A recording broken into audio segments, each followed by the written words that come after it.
Hernandez, and I'm here to talk to you guys about why are drugs that are sold in stores seen as good drugs. And I decided to choose this topic because I can personally relate to it, and I also know people that have suffered from long-term side effects. So when I was a little kid, basically, and when I had the stomach flu, she never gave me any types of medicines that were sold in stores. She just gave me regular old oil that she used to cook, and I'd have to drink that, and that would cleanse my stomach. And after that, I'd be able to eat, and I'd be all good. So the drugs that you guys are probably wondering about, drugs such as Advil, Bayer, Tylenol, Aleve, or Motrin, or any other pain reliever that are sold in stores, most people see them as good drugs, but really they're not good drugs because they have really bad effects on you, such as, well, short-term side effects are heartburn, stomach pain, diarrhea, and vomiting, which you guys may think they are not that bad, but really, if you start taking these pills more and more often, then you start developing long-term side effects. And I'm sure you guys are all familiar with George Gilliam. Last year, he played soccer a lot, and from playing soccer a lot, he had pain. So his doctor recommended him that he take 2 ibuprofen pills every day. And so he did this, and after 2 weeks, he went home one day, and as he was going up the stairs, he collapsed, and he ended up in the hospital because he was taking these pills every day. And the doctor told him that he had a bleeding stomach ulcer, which is not good,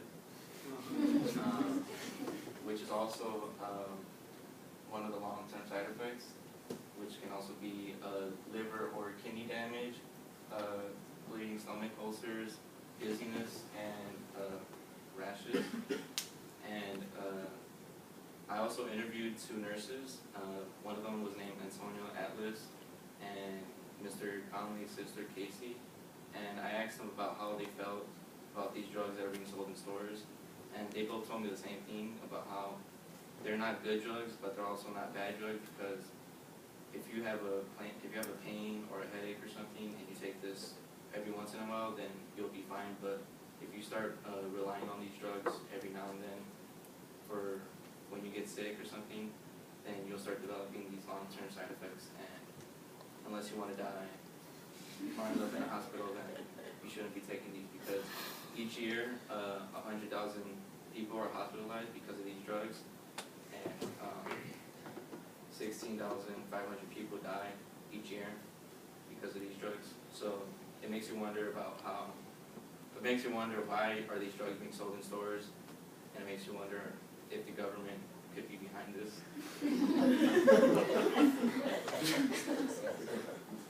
And my solution to this would be, if you can go back, it's like,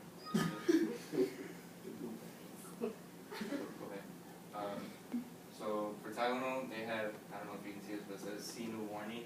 I think companies should put this on all of their boxes, and also in the aisle where they sell these in the store, that they should have a big sign that says for the risks that you are if you take these. And they should also have advertisements, because most of these people don't know about the long-term side effects.